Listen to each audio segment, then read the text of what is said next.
이번에 최원일 목사님과 같이 인도 잘 다녀왔습니다. 그게 너무 더웠는데 한국에 오니까 갑자기 가을이더라고요. 그게 완전 여름 중에 여름인데 완전 가을이었습니다. 오늘 오전 말씀 너무 잘 들었죠? 목사님 말씀을 너무 잘 전하시더라고. 그렇죠? 저도 많이 적었는데. 그러니까 이게 들으면서 이렇게 적어서 이렇게 하면 오래 기억이 남지 않습니까? 오늘 말씀 들으면서 너무 감사했습니다. 잠깐 같이 기도하시겠습니다. 자비로우신 우리 아버지 하나님, 오늘도 저희들을 한자리에 불러 모아주시고 또 평상시에 궁금하게 생각하는 것들을 성경으로 생각해 보려고 합니다. 주님께서 함께 해주시고 우리의 마음을 열어주시고 하나님 말씀을 바르게 깨달아 알 수 있도록 도와주시옵소서. 오늘 모든 시중 주 성령께서 함께 해주시고 도와주시기를 의지합니다. 또 내일부터 있을 전도 집회에도 함께 해주시고 도와주시옵소서. 주 예수 그리스도 이름으로 기도하옵나이다. 아멘. 성경 다니엘서 9장 찾겠습니다.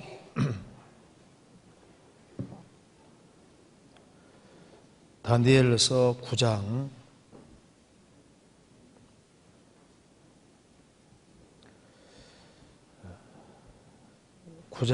23절입니다. 다니엘서 9장 23절 제가 읽겠습니다. 곧 내가 기도를 시작할 즈음에 명령이 내렸으므로 이제 내게 고하러 왔느니라. 너는 크게 은총을 입은 자라. 그런즉 너는 이 일을 생각하고 그 이상을 깨달을지니라. 내 백성과 내 거룩한 성을 위하여 70일에로 기한을 정하였나니 허물이 마치며 죄가 끝나며 죄악이 용속되며 영원한 의가 드러나며 이상과 예언이 응하며 또 지극히 거룩한 자가 기름 부음을 받으리라. 그러므로 너는 깨달아 알지니라. 예루살렘을 중건하라는 영이 날 때부터 기름 부음을 받은 자 곧 왕이 일어나기까지 7일에와 62일에가 지날 것이요 그때 곤란한 동안에 성이 중건되어 거리와 해자가 이룰 것이며 62일의 후에 기름 부음을 받은 자가 끊어져 없어질 것이며 장차 한 왕의 백성이 와서 그 성읍과 성소를 회파하려니와 그의 종말은 홍수에 음몰됨 같을 것이며 또 끝까지 전쟁이 있으리니 황폐할 것이 작정되었느니라. 그가 장차 많은 사람으로 더불어 한 일의 동안에 언약을 굳게 정하겠고 그가 그 일의 절반에 제사회물을 금지할 것이며 또 잠포하여 미우 물건이 날개를 의지하여 설 것이며 또 이미 정한 종말까지 진도가 황폐케 하는 자에게 쏟아지리라 하였느니라. 거기까지입니다. 여기 질문 중에 첫 번째 질문이 다니엘의 70일에 대한 질문입니다. 그래서 다니엘의 70일을 배우는 가운데 어떤 설명에서 69일의 끝이 AD 32년 4월 6일이라고 들은 적이 있습니다. 이날이 예루살렘이 정확히 예루살렘에 나귀를 타고 입성하신 날이라고 하였는데 어떤 사람은 예수님의 탄생일이 실제로 BC 4년경이라는 말이 있습니다. 그렇다면 33세에 돌아가셨다고 했을 때 예루살렘 입성일이 AD 29년경이 되어서 70일을 설명하는 연도와 차이가 있습니다. 어느 부분이 사실이고 어떻게 이해하는 것이 지혜일까요? 하는 질문입니다. 다니엘의 70일에 대해서는 많은 사람이 들어서 좀 알고 있을 겁니다. 그런데 연도를 계산하는 것에는 약간 이렇게 사람마다 좀 차이점이 있을 수 있는데 최근에 이제 더 많은 자료들이 나오고 연구가 더 많이 진전이 돼서 이걸 거의 정확히 이렇게 맞출 수가 있거든요. 그래서 제가 지금 이 하나님이 정확히 맞게 얘기하셨을 것이기 때문에 인간의 지식이 정확해지면 정확해질수록 성경이 더 정확한 사실로 드러나게 됩니다. 그래서 이걸 한번 70여례를 간단하게 한번 확인을 좀 해보는 게 좋을 것 같습니다. 여기 이제 다니엘서 9장 1절에 보시면은 메대 족속 아하수에로의 아들 다리오가 갈대아 나라 왕으로 세움을 입던 원년, 원래 바벨론이라는 나라가 통치했는데 바벨론이라는 나라가 이제 망하고 페르시아, 메디아 페르시아 나라가 등장하게 됐습니다. 이제 그때 다니엘은 이스라엘 백성들의 운명에 대해서 이제 염려를 하면서 이스라엘 백성들을 위해서 간절하게 기도를 하고 있었던 겁니다. 그래서 하나님께서 가브리엘 천사를 통해서 이제 이스라엘 사람들의 역사에 대해서 아주 중요한 것을 여기에 계시해 주신 겁니다. 그래서 여기 24절에 보면은 하나님이 가브리엘 천사를 보냈고 가브리엘 천사 통해서 이제 다니엘에게 알려준 겁니다. 21절에 먼저 곧 내가 말하여 기도할 때 이전 이상 중에 본 그 사람 가브리엘이 빨리 날아와서 저녁 제사 드릴 때쯤에 내게 이르더니 가브리엘 천사가 와서 이 내용을 알려준 겁니다. 24절 내 백성과 내 거룩한 성을 위하여 70일로 기한을 정하였나니 허물이 마치며 죄가 끝나며 죄악이 용서되며 영원한 의가 드러나며 이상과 예언이 응하며 또 지극히 거룩한 자가 기름부음을 받으리라. 내 백성과, 여기에 내 백성은 다니엘 백성이니까 이스라엘 백성입니다. 이스라엘 백성과 내 거룩한 성 예루살렘 성을 위해서 70일로 기한을 정하였나니, 우리가 일에 하면은 7일입니다. 7일. 그런데 여기 잠깐 보시면은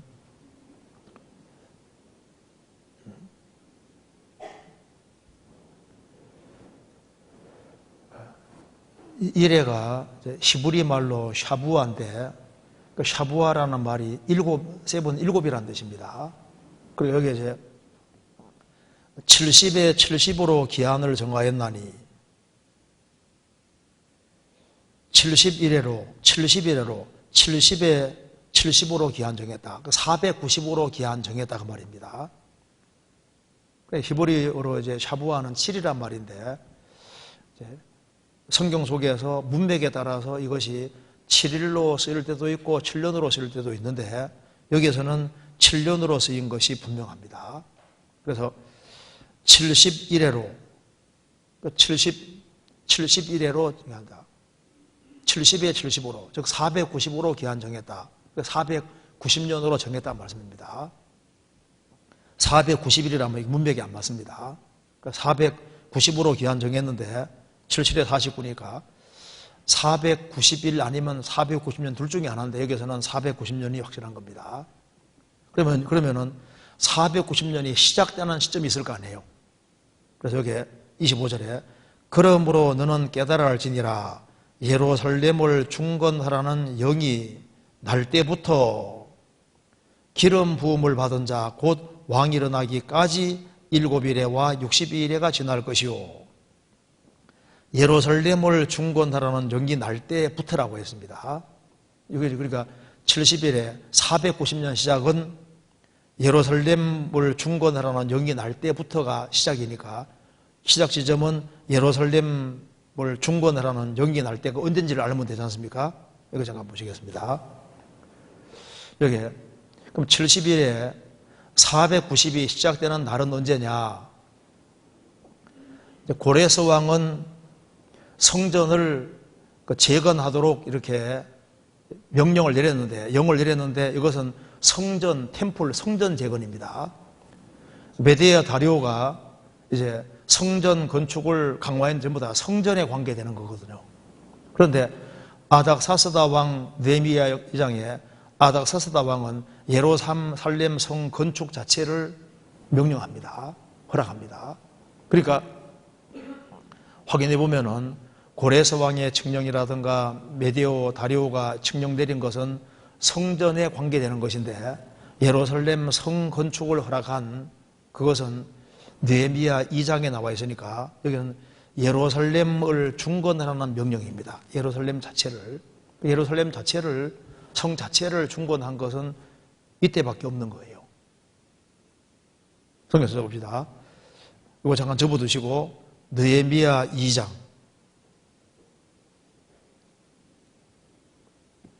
1절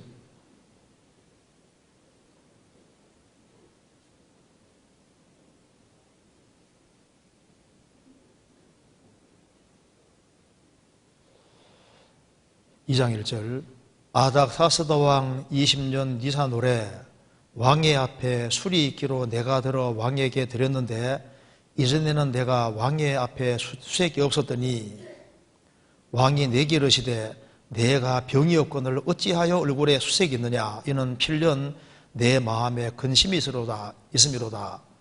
그때 내가 크게 두려워하여. 여기서 느헤미야는 이 당시에 페르시아 왕 아닥사스다 술 맡은 관원장으로 있었습니다. 1장 11절 끝에 그때 내가 왕의 술 관원이 되었었느니라 이렇게 되죠. 술 맡은 관원장이니까 술을 주관하는 왕의 술을 주관하는 사람이니까 왕이 술을 마실 때 독만 타면 왕은 죽습니다. 그래서 가장 신뢰할 수 있는 사람을 옆에 두는 겁니다. 술 맡은 술 전체를 관리하는 사람이니까 관원장이고 왕 가까이 있으니까 총회 중에 총회를 맡는 사람이 느헤미야인 겁니다. 그 높은 지위에 있었는데 그 느헤미야 동생이 이제 예루살렘에서 왔는데 예루살렘 성이 불타고 문들이 이제 불탔다는 얘기를 들으니까 너무너무 슬펐습니다. 1장 2절입니다. 나의 한 형제 중 하나니가 두어 사람과 함께 유다에서 이르렀기로 내가 그 사로잡힘을 면하고 남아있는 유다 사람과 예루살렘의 형편을 물은즉 느헤미야 형제 중 한 사람 하나니가 온 거예요. 그래서 어떻게 됐냐 예루살렘 어떻냐 물으니까 3절에 저희가 내게로 대 사로잡힘을 면하고 남고 능력을 남은 자가 그 도에서 큰 혼란을 만나고 능력을 받으며 예루살렘 성은 회파되고 성문들은 소화되었다 하는지라. 예루살렘 성이 회파 부서지고 예루살렘 성문들이 불타버렸다. 이 말을 듣고 4절에 듣고 앉아서 울고 수일 동안 슬퍼하며 하나님께 금식하면서 기도했습니다. 몇 개월 동안 계속 기도하는 거예요. 그래서 예루살렘 성문들이 불탔는데 예루살렘 성을 어떻게 하든 간에 제대로 세워야 되겠다. 이 간절한 마음이 있었던 겁니다. 그래서 이제 2장 1절에 아닥사스다 왕 20년 니산월에 왕의 앞에 술이 있기로 이제 그것을 부어드렸는데 왕이 보니까 얼굴에 수심이 가득한 거예요. 뭔가 문제가 있는 겁니다.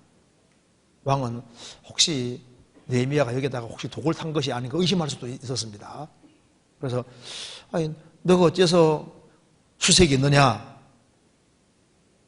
필연 마음에 근심이 있음이로다. 이유가 도대체 뭐냐? 잘못하면 죽을 수도 있는 겁니다. 그래서 왕을 앞에서 크게 두려워하면서 3절에 이렇게 말합니다. 왕께 대답하되 왕은 만세수를 하옵소서. 나의 열조에 묘실 있는 성읍이 이제까지 황무하고 성문이 소와 불탔으니 내가 어찌 얼굴에 수색이 없으리이까. 4절 왕이 내게 이르시되 그러면 내가 무엇을 원하느냐 하시기로 내가 곧 하늘의 하나님께 묵도하고 왕에게 고하되. 뭘 원하느냐 하니까 즉시 대답하지 않았습니다. 자기의 그 간절한 소원을 하나님께 올렸는데 뭘 원하느냐? 이제 자기 기도가 이루어질 수 있는 아주 절호의 찬스에 있으니까 막바로 대답한 것이 아니라 왕이 못 알아차리도록 하늘의 하나님께 묵도하고 하나님 감사합니다, 도와주십시오 하면서 이렇게 말을 했다가 말입니다.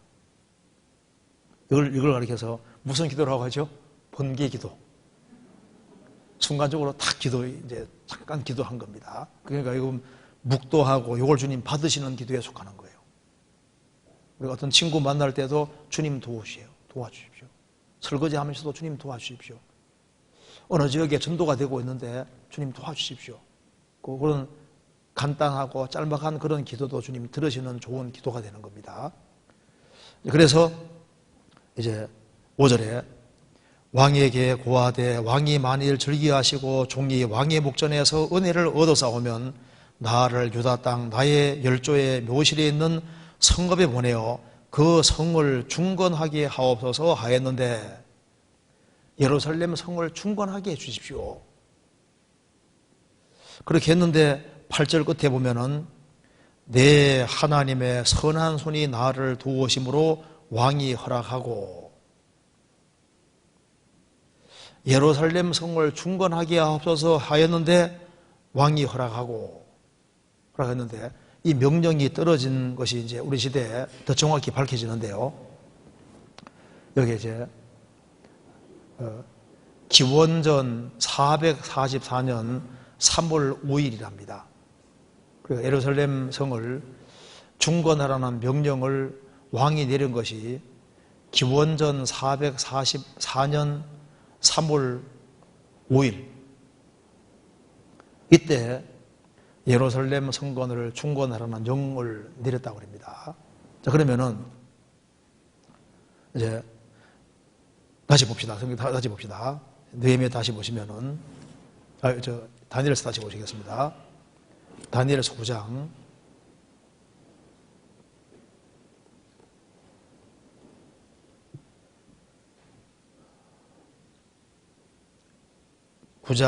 25절 그러므로 너는 깨달아 할지니라 예루살렘을 중건하라는 영이 날 때부터 예루살렘을 중건하라는 영을 내린 것이 아닥사스다 왕 즉위하고 20년 이산후인데 요즘 학자들이 다 잡아냅니다.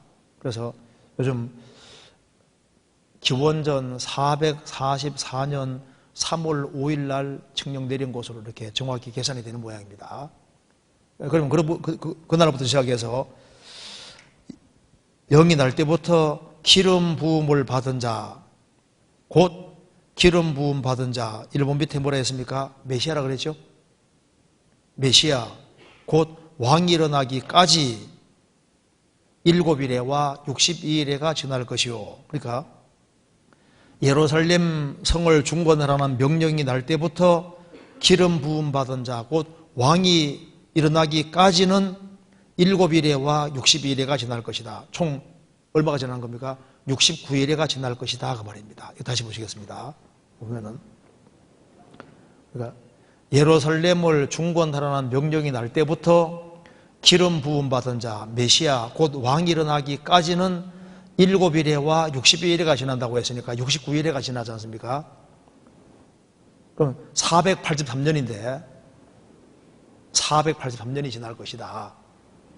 그러면 483년이 지난다고 했는데 이스라엘은 1년을 계산할 때 360년을 1년으로 계산하거든요. 나머지는 이제 윤년 더하고 그렇게 이제 계산하는데 일단 이스라엘은 1년 하면 일단 360일이고 한 달 하면 일단 30일을 항상 기준으로 돌아갑니다. 그래서 여기 보면은 여기 성경에 나오는 이스라엘 달력은 특별히 예언과 관련된 거 달력은 1년이 360일입니다. 그래서 한 달을 성경에 보면 항상 보면 한 달을 30일로 이렇게 얘기를 하거든요. 나중에 성경 찾아보면 그런 거 많습니다. 그러면은 요걸 이제 483년이니까 다시 보시면은 69일이니까 483년입니다. 그죠? 7일에와 62일이니까 69일이니까 69 곱하기 7 하면은 483년이지 않습니까? 근데 이것을 이제 483년 곱하기 이스라엘은 1년을 360년으로 계산했으니까 곱하기 하면은 17만 어떻게 된 거예요? 17만 3,880일. 그러면 이것을 17만 3,880일을 이걸 태양력으로 환산하면은 476년 27.7일, 25일이 나오거든요. 그러니까 476년 20, 그리고 476년 하고 그리고 25일 나오니까 이걸 이제 17만 3,880일을 태양력으로 환산해서 딱 계산하면은 언제가 나오냐면은 AD 33년 3월 30일이 나옵니다.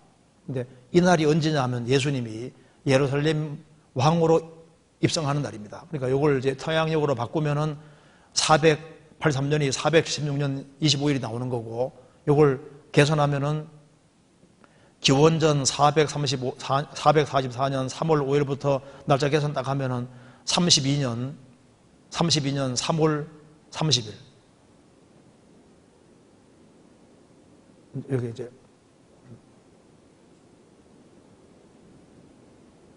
여기 잘못 썼는데요. 어디요?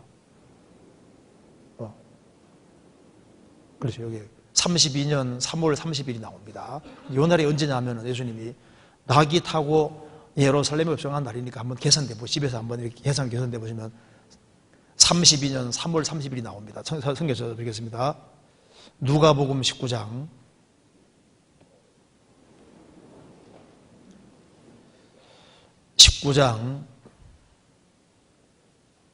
33절.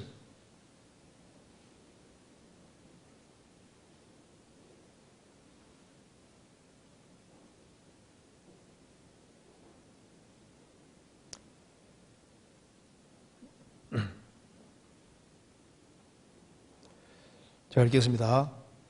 나귀를 풀 때 그 임자들이 이르되 어찌하여 나귀를 푸느냐 대답하되 주께서 쓰시겠다 하고 그것을 예수께 끌고 와서 자기들의 겉옷을 나귀 새끼 위에 걸쳐놓고 예수를 태우니 가실 때 저희가 자기 겉옷을 기색 펴더라. 이미 감람산에서 내려가는 편까지 가까이 오심에 제자의 온 무리가 자기의 본 바 모든 능한 일을 인하여 기뻐하며 큰 소리로 하나님을 찬양하여 가로되 찬송하리로다. 주의 이름으로 오시는 왕이여 하늘에서는 평화요 가장 높은 곳에서는 영광이로다 하니, 무리 중 어떤 바리새인들이 말하되 선생님이여 당신의 제자들을 책망하소서 하거늘 대답하여 가라사대 내가 너희에게 말하노니 만일 이 사람들이 잠잠하면 돌들이 소리 지르리라 하시니라. 그 다음에 41절 42절은 같이 읽겠습니다. 가까이 오사 성을 보시고 우시며 가라사대 너도 오늘날 평화에 관한 일을 알았다면 좋을 뻔하였거니와 지금 내 눈에 숨기었도다. 여기 잘못 쓴 것 같아요. 33년 AD 33년 3월 20일입니다. 잘못 쓴 겁니다. 33년입니다. 여기도 그래 되어 있죠? 33년 3월 30일입니다. 여기 보면은 예수님이 나귀 새끼 타고 예루살렘에 왕으로 입성하실 것이 스가랴 9장에도 이미 예언되어 있는데, 예수님이 나귀 타고 입성하실 바로 그 날이 이 날입니다. 그래서 보면 너도 오늘날 평화에 관한 일을 알았다면 좋을 뻔하였거니와 지금 내 눈에 숨기었도다. 오늘날, 투데이, 오늘날입니다. 오늘. 바로 이 날이 메시아가 왕으로 입성하시는 바로 그 날인데 유대인 눈에는 감추었다고 말입니다. 시편 118편에도 이 날은, 예수님이 왕으로 입성하신 이 날은 아주 즐거운 날이고 기쁜 날이기 때문에 호산나 호산나 찬송할 거라고 이미 기록이 되어 있는데 바로 그 날이라고 주님 말씀하신 겁니다. 그래서 예수님이 예루살렘에 왕으로 낙이 타고 입성하신 날이 바로 그날이고, 그로부터 이제 4일 후에 죽으시잖아요. 다시 보시겠습니다. 다니엘서 9장.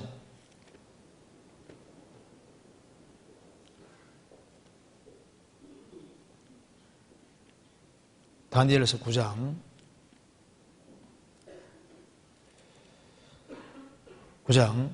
25절. 그러므로 너는 깨달아 할지니라. 예루살렘을 중건하라는 영이 날 때부터 기름 부음 받은 자 곧 왕이 일어나기까지 7일에와 62일에가 지날 것이요. 막바로 69일에 하면 좋을 텐데 왜 7일에 와라는 말이 붙어 있을까요? 7일에 와 62일에 왜 7일이라는 말을 얘기해 놨을까요? 그 이유는 그 뒤에 설명이 나와 있습니다. 그때 그 7일에를 설명하는 겁니다. 49년 7일에 그때에 곤란한 동안에 성이 중건되어 거리와 해자가 이룰 것이며, 느헤미야가 이제 이스라엘 땅에 와서 성전을 건축할 때 대적들이 많았습니다. 그래서 이제 성을 중건하는 때도 반대 세력이 많았고, 성 자체를 아주 견고하게 만들고, 그 다음에 이제 거리를 정비하고, 이제 적이 쳐들어오지 않도록 하기 위해서 해자, 물을 두르고 이렇게 작업하는데 그 기간이 한 49년 걸리는 거예요. 그래서 7일에와 그 7일의 동안에 그때 7일에 그때의 곤란한 동안에 성리 중건되어 거리와 해자가 이룰 것이고, 그래서 7일에와 그 다음 그로부터 해서 62일에가 더 지나가면은 그때는 메시아 왕이 온다 그 말입니다. 그래서 69일에가 되는 거다 그 말입니다. 그건 이해되죠?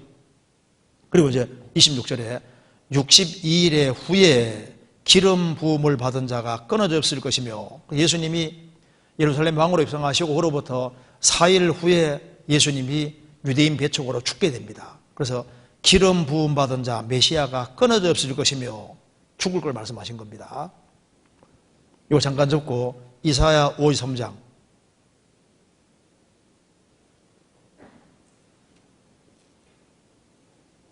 이사야 53장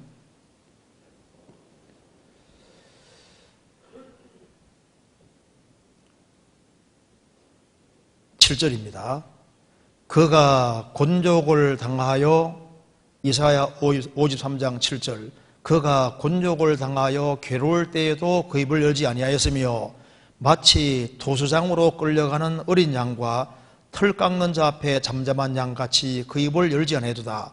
그가 곤욕과 신문을 당하고 끌려갔으니 그 세대 중에 누가 생각하기를 그가 산자의 땅에서 끊어짐은 마땅히 형벌받을 내 백성의 허물을 인함이라 하였으리요. 그가, 메시아가 초라한 모습으로 오셔서, 오래전에도 배웠지 않습니까? 예수님이 마른 땅에 나온 줄기같이 고운 모양도 없고 풍치도 없이 초라한 모습으로 오셨습니다. 그리고 우리의 죄를 짊어졌기 때문에 예수님이 죽게 됐습니다. 그래서 그가 산자의 땅에서 끊어짐은, 산자의 땅에서 끊어진다는 말은 죽는다 그 말입니다. 죽으시면 마땅히 형벌받을 내 백성의 허물을 인함이라 하였으리요. 우리 죄 때문에 대신 죽는다는 걸 누가 알았으리요? 다시 보시겠습니다. 다니엘서 9장. 그래서 62일의 후에 기름 부음을 받은 자가 끊어져 없을 것이며, 장차 예수님이 이제 죽으셨습니다. 그리고 이제 장차 한 왕의 백성이 로마 군대입니다. 와서 그 성읍과 성소를 회파하려니와, 누가복음 21장에 말한 대로 로마 군대가 쳐들어와서 성읍과 성소를 완전히 박살내버렸습니다. 그래서 그의 종말은 홍수에 음몰된 같을 것이며 또 끝까지 전쟁이 있으리니 황폐할 것이 작정되었느니라. 이스라엘은 그리스도 배척한 죄로 성읍과 성소가 박살나고 이스라엘 백성들은 비참한 역사를 가지고 전 세계 유랑민족이 되는 겁니다. 그러다가 이제 우리 시대에 다시 돌아오지 않습니까? 돌아오는 이유는 바로 27절을 이거 이루려고 지금 돌아오는 거예요. 그래서 이제 그리스도 배척함으로 전 세계 유랑민족이 됐다가 이스라엘 민족은 이제 우리 시대에 돌아오고 있습니다. 돌아오고 이제 마지막 한 일에 7년이 남았습니다. 그건 이제 7년 혼란인 겁니다. 27절. 그가 적그리스도입니다. 장차 많은 사람으로 더불어 한 일해 동안 7년 동안 언약을 굳게 정하겠고, 그가 적그리스도가 그 일의 절반에 7년을 한 중반기입니다. 제사와 예물을 금지할 것이며, 앞으로 이스라엘 민족이 성전을 세웁니다. 성전 세우고 이제 7년 혼란 전 3년 반 그 속에서 이제 짐승으로 피제사를 드리고 있는데, 적그리스도가 중반기가 되면 제사 예물을 금지하고 자기를 보여 하나님이라고 하고 거기에다가 적그리스도 우상을 세우는 겁니다. 그래서 미운 물건이 날개를 의지하여 설 것이며, 또 이미 정한 종말까지 진도가 황폐케 하는 자에게 쏟아지리라. 그래서 예루살렘 성전을 황폐케 하고 인류를 아주 벼랑 끝으로 몰아넣었던 바로 적그리스도에게 하나님의 무서운 진도가 내리고, 적그리스도라는 모든 사람에게 하나님의 진도가 내림으로써 환란이 끝이 나게 되어 있는 겁니다. 그럼 이걸 잘 보시면은 여기 예루살렘 성을 재건하라는 명령이 날 때부터 기름 부음 받은 자 메시아가 올 때까지는 7일에와 62일에가 오고, 그로부터 4일 지나서 예수님은 십자가에 죽으시고 부활하시고, 이스라엘은 그리스도 배척한 죄로 전세계 유랑민족이 되고 우리 시대에 지금 회복이 되는데, 다니엘의 69일의 속에도 유대인 이방인 둘밖에 없었고 마지막 한 일에도 유대인 이방인 둘밖에 없습니다. 교회는 이제 구약시대에는 비밀로 되어 있는 거예요. 그래서 지금 69일회가 문자 그대로 이루어진 겁니다. 그래서 마지막 한 일회가 남은 거예요. 자, 그래서 여기 제가 이걸 33년인데 제가 자꾸 잘못 기록했습니다. 자, 이제 보시면 이제 예수님은 탄생한 것이 기원 1년이 맞습니다. 왜 그러냐 하면은 여기에 데이비드 베이어라는 사람이 요세푸스의 사본을 재조사를 했는데, 그가 이거 찾아보니까 정말 이 사람이지 않습니까? 이게 연구한 것이 있더라고요. 그래서 1554년 이래로 헤롯 대왕의 죽음이 부정확하게 기록된 것이 맞다는 것이 밝혀집니다. 그래서 요세푸스는 그의 책에서 헤롯 대왕이 죽은 것이 BC 1년에 죽었다고 기록을 해놨는데, 이게 그렇게 계속 필사가 기원전 1년에 죽은 거로 필사가 됐는데 1554년 이래로 필사가 기원전 1년이 기원전 4년으로 오기가 된 거예요. 그래서 기원전 4년으로 계속 이렇게 해가지고 이제 기원전 4년으로 알고 있었는데, 그래서 헤롯 대왕이 살아있을 때 예수님이 오셨지 않습니까? 헤롯 대왕은 기원전 4년에 죽었다고 되어 있으니까, 그럼 예수님은 기원전 4년에 태어났다고 생각했는데, 조사해보니까 1554년 이래로 BC 1년이 BC 4년으로 이게 오게 돼가지고 BC 4년으로 벌어졌고, 원래 요세푸스 책에는 기원전 1년에 헤롯 왕이 죽었다고 되어 있으니까, 예수님이 헤롯 대왕이 살아있을 때 그때 왔으니까 예수님이 BC 1년에 태어난 것이 맞다 그 말입니다. 자, 그리고 어제 BC 1년에 예수님 태어나셔서 예수님이 공생애를 시작할 때가 성경에 나옵니다. 다니엘 여기 누가복음 3장. 누가복음 3장.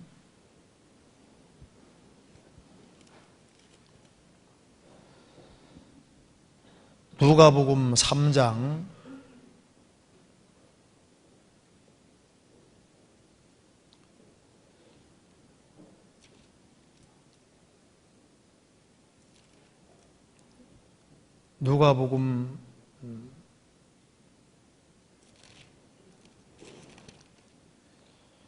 3장 23절.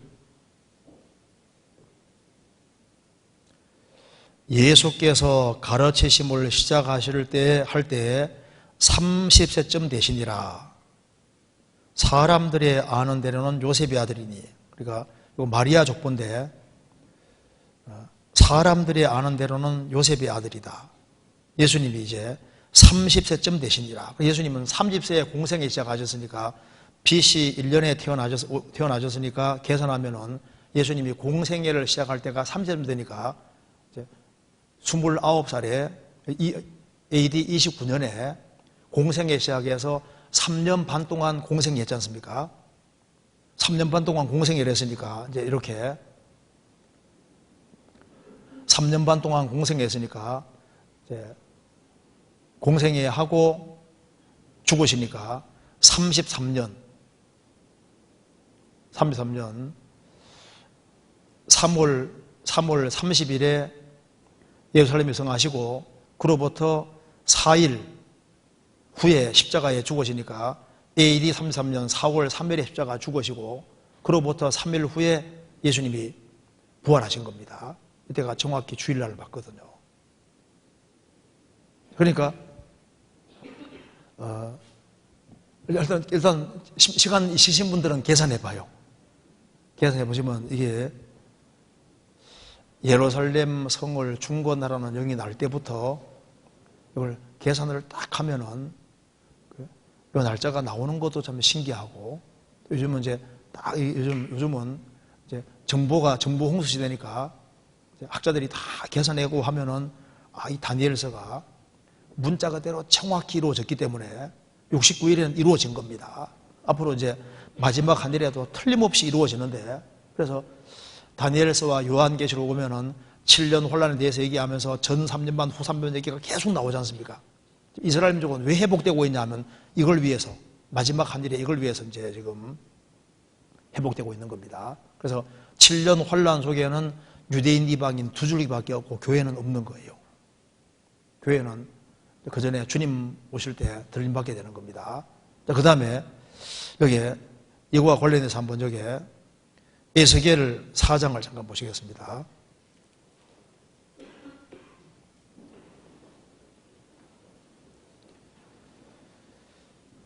4장 4절입니다.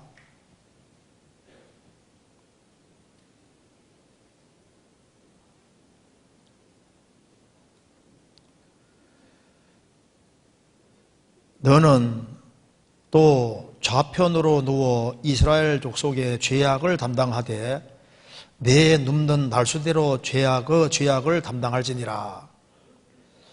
내가 그들의 범죄한 횟수대로 내게 날수를 정하였나니 곧 390일이니라.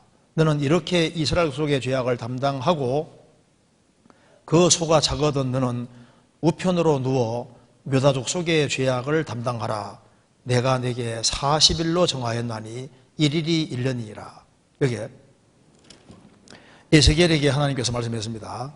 자, 너는 이제 이스라엘 민족의 죄악을 담당하는데 그 날수대로 하나님이 390일을 정했다 하면서 이제 390년 동안 누워있을 수 없으니까 390년 동안 누워있는 셈 치고 이제 390일 동안 한쪽으로 누워있으라고 했습니다. 그리고 난 다음에 이제 묘독속의 죄악을 담당하기 위해서 이제 40일 동안 누워있으라고 했습니다. 그래서 내가 내게 40일로 정하였나니 1일이 1년이라 이래 되죠. 그러니까 390년 동안 누워있을 수 없으니 그전엔 죽을 테니까, 에스겔이 죽을 테니까 390년 대신에 390일, 40년 대신에 40일 이렇게 해서 이스라엘 죄악을 담당하라 했다고 말입니다. 이거 잠깐 보시겠습니까? 여기에 이건 참조로 그냥 알아두세요. 일단 좀 참고하면 좋겠습니다. 이 사람이 이제 그랜트 제펄이라는 사람인데, 이 사람이 제가 미국에 작년, 재작년에 갔을 때 이분이 얼마 전에 돌아가셨다 하더라고요. 이제 그랜트 제펄이가 이제 에스겔 4장에 대해서 얘기를 하면서 여기 이제 북이스라엘의 죄악을 390년 동안 담당하고 이스라엘 민족의 죄악을 40년 동안 담당하라고 했으니까 총 430년 동안 이스라엘 민족의 죄를 담당하라고 했다고 말입니다. 그렇죠? 그러니까 390년 하고 40년 담당하라 했으니까 이스라엘 민족의 죄는 총 430년 동안이 되는 거예요. 그런데 이스라엘 민족이 이제 죄를 담당하는데 이제 바벨론 포로 잡혀갔다가 70년 동안 포로 잡혀갔다 돌아왔으니까 이제 빼면은 430년에서 이제 70년 동안 바벨론 포로 잡혀갔다 와서 이제 죄를 담당했으니까 390년이 남았지 않습니까? 390년 남았는데 고레스 대왕이 이제 기원전 536년에 이스라엘은 다 돌아가라 했는데 성경에서 말하기를 말 안 들으면 어떻게 한다 그랬습니까? 7배나 더 칭칭한다 그랬지 않습니까? 그래서 레위기 26장에도 너희들이 안 돌이키면 7배나 정청한다 그랬는데 390년만 담당하면 이스라엘 민족이 죄가 끝나도록 되어 있었는데 말 안 들을 경우에 7배나 더 칭칭할 거다. 그러면 곱하기 하면은 2520년이 나오는 거예요. 7배나. 그런데 그러면 2520년을 15리 원력으로는 바꾸면은 360 곱하기 7로 하면은 이제 이 연도가 나오는데 여기에다가 날짜가 390일이니까 1년이 360일이니까 곱하기 하면은 90만 7,200일이 나온다고 말입니다. 그럼 이걸 이제 태양력으로 샥 바꾸면은 1948년 5월 15일. 이스라엘이 독립하고 이제 그 다음 날 이제 여기에 팔레스타인 포스트에 이제 이스라엘 민족이 이제 독립했다고 하는데 그러면 여기에 있잖아요. 여기에 그래서 이제 이렇게 계산해 가지고 이제 이 결혼 제풀이가 유대 랍비들에게 보내주면서 내가 계산 제대로 했냐고 물으니까 이제 우리도 그렇게 계산하고 있다. 그렇게 랍비들이 얘기했다고. 참조로만 알아두세요. 어쨌든 간에 저 위에 이제 주님 앞에 가봐야 알겠지만은 이제 성경에서 1.1핵도 안 떨어진다고 돼 있잖아요. 그러니까 성경 속에 많은 비밀들이 있는데 사실이 이렇게 되다 더 정확히 알려줄 겁니다. 할 때 가봅시다. 어떻게 됐는지. 네. 그 다음 질문 한번 보시겠습니다. 히브리서 7장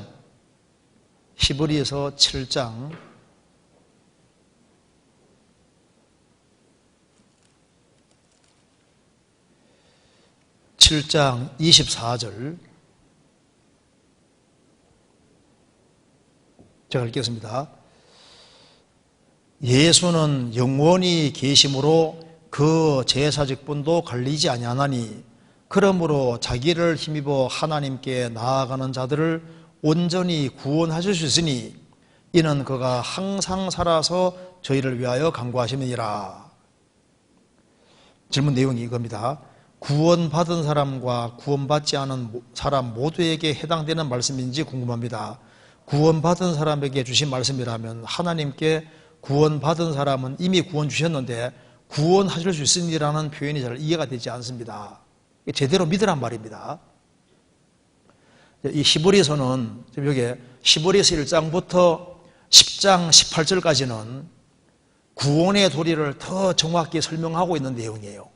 지금 여기 히브리서 받는 사람들이 지금 이런 상태입니다. 이렇게 잠깐 보시면은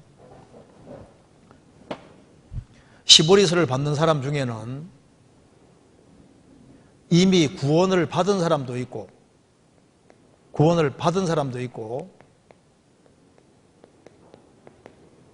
그리고 이제 구원 가까이 와 있는 사람도 있습니다.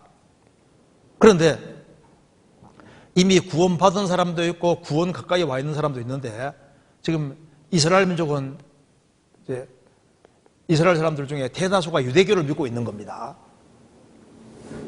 그래서 이제 예수 믿는 사람들에게 대대적인 유대교에서 큰 핍박이 이렇게 주어지고 하니까 이 구원 가까이 있는 사람들이 여기에 유대교로 돌아갈 가능성이 있었던 겁니다. 그래서 히브리서를 써므로서 히브리서를 왜 썼냐 하면은 이미 구원을 받은 사람의 구원을 더 확실히 하고 그리고 구원 가까이 있는 사람들이 유대교로 돌아가면 망하니까 유대교로 돌아가지 말고 왜 예수님이 오셔서 예수님이 완성하신 구원에 나아가야 될지를 자세히 설명하고 있는 거예요. 그래서 이제 히브리서 1장은 천사와 예수님을 비교하면서 너희들 천사 붙잡지 말고 예수님 붙잡아야 되는 거다. 2장에서는 아담과 예수님을 비교하면서 예수님이 둘째 아담, 진짜 아담이니까 예수님 붙잡아야 된다. 3장은 모세를 예를 들면서 모세보다 더 크신 분이 바로 예수님이고 모세는 종으로 충성했고 예수님은 아들로 충성했다. 모세 말고 예수님 붙잡아야 된다. 그 다음에 여호수아가 안식을 줬는데 여호수아가 준 가나안 땅 안식은 예수님의 그림자밖에 안 된다. 진짜 여호수아, 예수가 누구냐? 바로 예수님이니까 예수님이 주신 안식에 참여해야 되는 거다. 그 얘기하고 이제 히브리서 이제 5장부터는 이제 레위계통의 제사 직분을 예를 들면서 예수님은 레위계통이 아니라 멜기세덱의 반차를 쫓는 영원한 제사장이니까 예수님이 참 제사장이다. 그 다음에 히브리서 이제 7장 이제 8장으로 가면요. 8장으로 가면 옛 언약과 새 언약 예를 들면서 옛 언약은 짐승의 피로 세운 언약인데 예수님으로 말미암아 새 언약, 예수님 피로 세운 새 언약, 이것이 진짜다. 그리고 이제 짐승의 피지사 얘기하면서 히브리서 이제 9장 10장에는 짐승의 피지사 얘기하면서 이 짐승의 피는 그림자니까 예수님 피가 죄를 영원히 처리하신 이거 진짜니까 이쪽을 붙잡지 말고 예수님이 오셔서 완성하신 이것에 정말 나아가야 되는 거다. 그래서 예수님은 레위계통의 제사 직분은 그림자에 불과하고 예수님은 참 멜기세덱의 차례를 쫓는 진짜 제사장이니까 이제 구약시대 때 아론 계통 대제사장을 의지했는데 이제는 예수님이 진짜 제사장이니까 예수님을 의지해야지 그 사는 길이다. 그걸 지금 얘기를 하고 있는 거예요. 그러니까 이 내용은 이미 구원받은 사람도 적극적으로 예수님께 나아가야 되고 구원을 받지 아니한 구원 가까이 있는 사람도 예수님이 진짜 제사장이니까 제물이니까 예수님이 정말 우리의 제물이다는 걸 받아들이고 그리고 예수님이 우리 제사장으로 살아계시다는 걸 알아야 되는 거다. 그래서 예수님은 자기를 힘입어 나아가는 사람을 온전히 구원하실 수 있다. 구원 안 받은 구원 가까이 있는 사람들은 예수님을 정말 붙잡아야 되는 것이고 구원받은 사람은 더 확고하게 붙잡아야 될 것을 이중으로 말씀하신 것이 맞으니까 둘 다 적용될 수 있다는 말이 맞는 거예요. 이건 배경을 알면 내용은 쉬운 내용입니다. 히브리서는 아시겠죠? 그래서 이제 히브리서 1장 1절부터 10장 18절까지 이제 얘기하고 난 다음에 이제 그러니까 너희들 이제 주 안에서 이제 바르게 신앙생활을 해야 되는 것이 이제 그 뒤에 쭉 나오는 거예요. 그 다음에 히브리서 10장 26절. 히브리서 10장 26절. 제가 읽겠습니다. 우리가 진리를 아는 지식을 받은 후 짐짓 죄를 범한 즉 다시 속죄하는 제사가 없고 오직 무서운 마음으로 심판을 기다리는 것과 대적하는 자를 소멸할 맹렬한 불만이 있으리라. 진리를 아는 지식을 받은 지식은 복음을 말씀하시는 것 같습니다. 구원받은 사람이 아니라 구원받지 않고 복음을 배척하는 사람의 죄가 속죄받을 수 없다는 의미가 맞는 것일까요? 믿지 않는 죄를 용서해 줄 수 없는 것과 동일한 의미인지 알고 있습니다. 잘 알고 계시네요. 여기에 구원받은 후가 아니라 우리가 진리라는 지식을 받은 후, 그러니까 정답을 정확히 전해 들은 겁니다. 복음에 대해서 정확히 전해 들었는데 짐짓, 일부러 배척하는 죄를 범하면 그 말입니다. 구원을 확실히 받은 하나님 자녀가 일부러 죄 지으면 징계라는 게 있잖아요. 이건 그게 아니라 진리라는 지식, 히브리서 1장부터 해서 이제 10장 18절까지 주님이 죄를 완전히 용서하시고 예수님이 하신 그 구원이 아주 확실하다는 걸 증거했습니다. 이 복음의 진리를 정확히 전해 듣고 알았음에도 불구하고 이걸 일부러 안 받아들이는 배척하는 죄를 범하면은 다시 속죄하는 데서가 없고 주님의 피를 배척하고 주님의 완전한 공로를 배척하는 사람은 그 죄는 사할 수 있는 길이 없는 거예요. 그래서 복음을 끝까지 배척하고 믿지 않는 그 죄를 말하는 겁니다. 배척하는 죄. 그 죄를, 즉 복음을 끝까지 배척하면은 그 사람 죄는 사함 받을 길이 없으니까 오직 무서운 마음으로 심판을 기다리는 것과 대적하는 자를 소멸한 맹렬한 불만이 있으리라. 이 사람은 이제 받을 것이 심판밖에 없고 남은 것은 지옥 불밖에 남은 것이 없다 그 말입니다. 그러면서 모세의 법을 폐한 자, 십계명을 어긴 사람도 두세 증인을 인하여 불쌍히 받지 못하고 죽었거든. 간음하다가 현장에 잡히면 막 살려달라고 해도 돌로 쳐 죽여버렸습니다. 그렇다면 하물며 하나님의 아들을 밟고 자기를 거룩하게 한 언약의 피를 부정한 것을 이기고 예수님은 오셔서 피로써 피를 흘림으로 우리 죄를 영원히 처리해 주셨는데 복음을 끝까지 배척하는 사람은 하나님의 아들을 발로 밟는 사람이고 자기를 거룩하게 한 언약의 피 예수님 피를 또랑물처럼 생각하는 사람이고 은혜의 성령은 바로 예수님과 예수님의 공도를 믿게 하는데 그걸 배척하면은 은혜의 성령을 욕되게 하는 자니까 그 사람의 당연히 받을 형벌이 얼마나 더 중하겠느냐 너희는 생각하라. 그러니까 26절과 똑같은 말씀입니다. 26절을 다시 설명해 주는 것이 바로 이거예요. 인간이 범하는 모든 죄는 십계명 안에 속하는데 십계명 중에 굵직굵직한 걸 범했을 때 쳐 죽여버렸는데 인간이 범하는 모든 죄를 예수님 피로 처리했는데 그걸 알면서도 고의적으로 배척하는 사람은 심판밖에 남은 것이 없고 불밖에 남은 것이 없다. 그리고 복음 배척하는 사람은 얼마나 더 큰 형벌을 받겠느냐. 그것은 하나님의 아들 예수님을 발로 밟는 것이고 예수님 흘린 보배로운 피를 또랑물처럼 생각하고 성령님께서는 그걸 믿게 해주시는데 그것을 끝까지 배척하면 성령님을 욕되게 하는 사람이니 이 사람이 받을 벌이 얼마나 더 중하겠느냐 너희는 생각하라.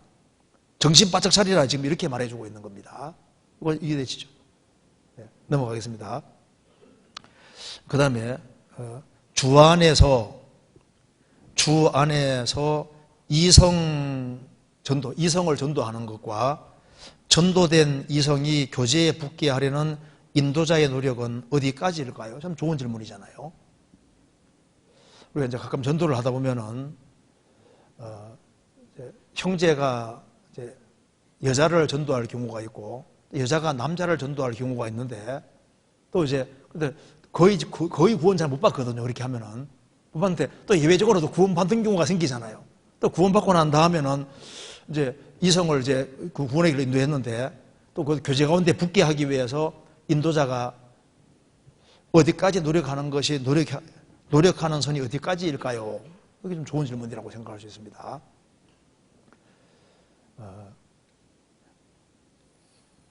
이성 전도할 때 그 선이 어디까지일 것이냐. 우리가 형제가 남자를 전도하는 거, 또 자매가 여자를 전도하는 건 별 문제 안 생기잖아요. 그런데 이제 이성을 전도할 경우에는 이거 참 이게 조심해야 됩니다. 왜냐하면은 이제 우리가 전도를 할 때 하나님도 역사하지만 마귀도 역사하거든요. 마귀도. 특별히 이제 이성 간의 관계 속에서는 항상 조심해야 됩니다. 먼저 배후에 마귀가 있거든요. 성경 한번 찾아보시겠습니다. 고린도후서 11장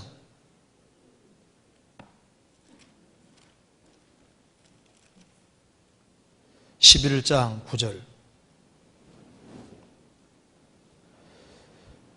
같이 읽겠습니다. 또 내가 너희에게 있어 용도가 부족하되 아무에게도 누를 끼치지 아니함은 마케도니아에서 온 형제들이 나의 부족한 것을 보충하였음이니라. 내가 모든 일에 너희에게 폐를 끼치지 않기 위하여 스스로 조심하였거니와 또 조심하리라. 이 말씀 보면은 바울 사도가 여기에 스스로 조심하였거니와 또 조심하리라 이 말씀이 나와 있는데 우리가 이성을 전도하는 문제는 꼭 이런 마음이 필요합니다. 스스로 조심하였거니와 또 조심하리라. 또 조심해도 또 조심해야 되는 거예요. 극히 조심해야 됩니다. 마귀는 우리 가까이 있습니다. 분을 내어도 죄를 짓지 말며 해가 지도록 분을 풀지 말아서 마귀로 틈을 타지 못하게 하라. 마귀는 틈만 있으면 삐지고 들어오거든요. 특별히 이성 간의 관계에는 마귀가 삐지고 들어오기가 아주 쉽습니다. 근데 예를 들어서 할아버지가 나이를 많이 잡수신 할아버님이 이제 젊은 이성을 전도한다. 뭐 별 문제 안 생길 거잖아요. 그죠? 그리고 이제 막 나이가 막 기력이 다한 할머니가 이제 젊은 청년을 전도한다. 뭐 별 문제 없을 겁니다. 그런 문제 별로 생길 생각이 안 들잖아요. 그런데 결혼하지 않는 청년 형제가 나이 비슷한 또래 이성을 전도한다. 그러니까 굉장히 조심해야 되는 거라고. 그렇죠? 또 반대인 경우도 마찬가지입니다. 그리고 결혼한 사람이 또 회사 동료라고 해서 이제 이성을 전도할 때 정말 조심해야 되는 거예요. 가정적으로 문제가 생길 수도 있습니다. 그래서 우리가 일단 이성의 관계에 대해서는 아주 일절 깨끗함으로 하라. 이 말이 맞는 겁니다. 성경에서 잡아보겠습니다. 디모데전서 5장.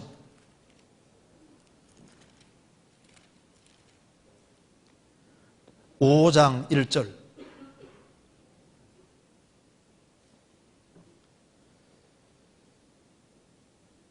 늙은이를 꾸짖지 말고 권하되 아비에게 하듯 하며 젊은이를 형제에게 하듯 하고 늙은 여자를 어미에게 하듯 하며 젊은 여자를 일절 깨끗함으로 자매에게 하더라. 일절 깨끗함으로 자매에게 하더라. 그러니까 이성의 관계에 대해서는 일절 깨끗함으로 중심이 정말 깨끗해야 되는 겁니다. 그래서 여자는 여자를 전도하고 남자는 남자를 전도하는 것이 가장 좋은 경우입니다. 그리고 이제 전도를 할 때 이제 이성을 데려와 전도를 할 때 가능하면은 이제 여자분을 인도했을 때는 다른 자매들이 이렇게 말씀 듣도록 유도해 주게끔 이렇게 해야 되고, 또 남자분이 왔을 때도 남자들끼리 이렇게 해서 이렇게 하도록 그렇게 하는 것이 필요합니다. 그리고 결혼한 사람도 마찬가지입니다. 결혼한 사람도 이성을 전도할 때 극히 조심해야 되고, 그리고 특별히 자주 접촉하는 경우는 훨씬 더 조심해야 되는 거예요. 그건 전도자도 마찬가지입니다. 우리가 이성의 관계에 대해서는 카톡 주고받는 것도 조심해야 되는 거예요. 뭔가 이렇게 뉘앙스 중에 조금이라도 뭔가 이렇게 뉘앙스를 풍기는 거지 않습니까? 그런 게 있으면 안 되거든요. 그리고 남자 여자 관계 속에서는요, 부득이야 카톡할 경우도 짧게 딱 간단하게 해야지 막 구구절절히 길게 해가지고 뭔가 이렇게 약간 마음속에 깨끗하지 못하는 것이 들어가면 그거 합당하지 않은 거예요. 그리고 구원받은 후에도 교회에 맡기고 교회에서 챙기도록 하고, 교회 일꾼들이 있고, 그리고 이제 여자분을 인도했을 때, 여자분이 이제 구원을 받았을 때 자매들이 얼마든지 도와줄 수 있는데 형제가 자꾸 신경을 쓰고 그렇게 신경 쓰면 안 됩니다. 안 돼요. 형제가 맡겨요. 그리고 구원받은 게 확실하면 주님이 이끌어 가실 테니까 딱 맡겨야지, 본인이 자꾸 케어해주고 챙기려고 그거 안 맞는 거예요. 합당하지 않습니다. 결국은 사람은 잠깐 쓰임받는 부분에 불과한 거예요. 인도한 사람을 형제나 자매가 이렇게 막 계속 신경 쓰고 돌봐주시곤 하면요, 그거 안 맞아요. 교회에 딱 맡기고, 일꾼들에게 딱 맡기고, 조장도 있고, 그 다음에 이제 구역장도 있고, 또 성도 교제부도 있으니까 맡기게 됩니다. 그래서 사람을 이제 이성에 속하는 사람을 인도하려다가 신앙생활 망친 사람이 꽤 있습니다. 결혼하지 않은 사람 말고도 결혼한 사람도 정말 조심해야 되는 거예요. 그리고 제일 가까이 있는 사람이 제일 잘 알거든요. 순수한 마음으로 인도하는지, 뭔가 약간 도를 넘으면 벌써 딱 필경으로 느껴지게 돼 있거든요. 성경에서 보시겠습니다. 로마서 14장.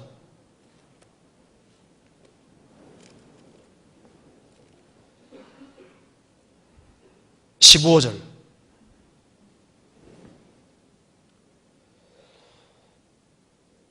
만일 식물을 인하여 내 형제가 근심하게 되면 이는 내가 사랑으로 행치 아니함이니라. 그리스도께서 대신하여 죽으신 형제를 내 식물로 많게 하지 말라. 식물을 인하여 내 형제가 근심하게 되면 이는 내가 사랑으로 행치 아니함이니라. 사랑과 인정은 다릅니다. 사랑은 진리와 함께 기뻐하는 거예요. 구원받으면은 사람은 주님이 세우시기 때문에 특별히 이성을 전도했을 때는 자매인 경우는 자매들 조상도 있고 다 있지 않습니까? 교회 부탁하고 자매들 부탁하고, 형제인 경우는 또 구원받은 형제들이 붙잡아 줄 수 있도록 이렇게 하고, 자기들은 빠져야 됩니다.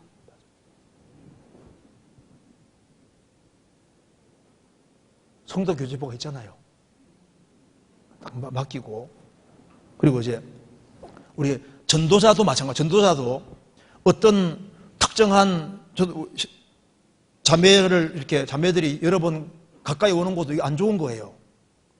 가까이 오면 일단은 멀리 됩니다. 임원들도 마찬가지거든요. 일정한 거리를 항상 두면서 이렇게 행해야 됩니다. 왜냐하면은 믿음 다음에 덕이 꼭 있어야 되는 거예요. 믿음의 덕을. 그러니까 절대 오해가 생기지 않도록. 결혼한 사람이라면은 상대방이 이렇게 조금 신경 쓰게 만들면은 그 행동 잘못하고 있는 겁니다. 사랑으로 행하는 게 아니거든요.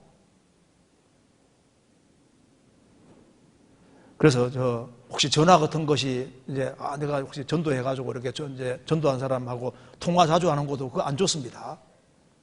우리 전도자들도 일단 자매들을 상대 많이 하지 않습니까?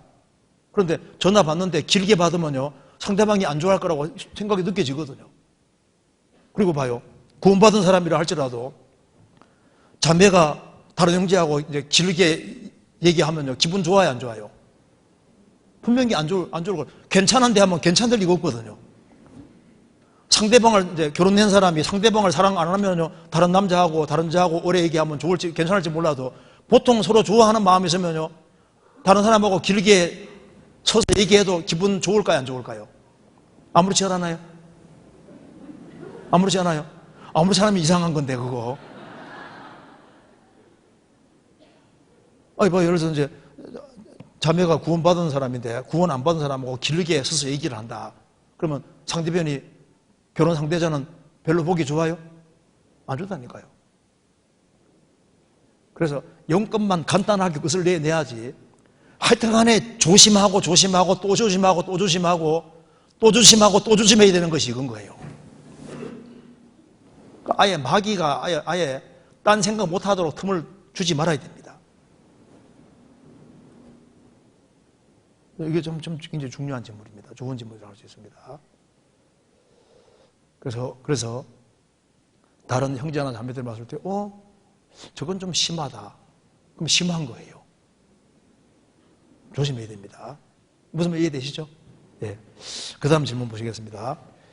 안녕하세요. 예수님의 사랑으로 구원받은 지 얼마 지나지 않은 성도입니다. 이번 하기 수양회를 통해서 제가 믿고 있는 복음이 얼마나 귀한지 다시 한번 깨닫게 되었습니다. 또한 이번 기회에 헌금 생활을 해야 하겠다는 마음을 먹었는데 막상 어떻게 해야 할지 잘 모르겠습니다. 어떠한 마음과 방법으로 11조 및 다른 헌금을 하면 좋을지 질문을 드립니다. 하는 질문입니다. 이 그리스도인들이 구원을 받고 난 이후에 어떻게 물질 생활을 바르게 할 거냐 하는 것은 아무리 강조해도 지나침이 없습니다. 왜냐하면 그리스도인들은 구원받은 즉시 주의 것이 됐고 구원받은 즉시 하나님의 청직입니다. 그래서 하나님의 것을 관리하는 청직인 거예요. 구원받기 전에는 모든 것이 내 것이고 내가 주인이지만 구원받고 나면은 내 몸도 영혼도 내 시간도 물질도 다 주의 것인데 주의 것을 관리하는 사람 입장에 있는 겁니다. 베드로 전서 4장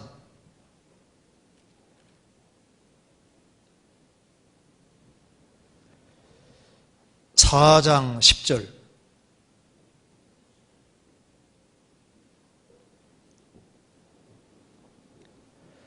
각각 은사를 받은 대로 하나님의 각양 은혜를 맡은 선한 청지기같이 서로 봉사하라. 각각 은사를 받은 대로 각각 받은 은사가 있습니다. 하나님의 각양 은혜를 맡은 선한 청지기같이 서로 봉사하라. 우리는 청지기는 청지기되 하나님의 선한 청지기, 청지기 중에도 선한 청지기. 지금 하나님 나라가 확장되어 가는 데 있어서 시간과 물질 두 가지가 중요한 요소입니다. 그래서 하나님 나라가 확장되는 것이 우리가 시간을 들이고 물질을 들여서 나라가 확장되기 때문에 물질 생활을 소홀히 한다는 것은 곧 뭘 말하냐면은 하나님 나라 확장되는 것을 방해하고 있는 것이니까 그건 확실히 불순종이 되는 거예요. 그러니까 중요한 질문이 되는 겁니다.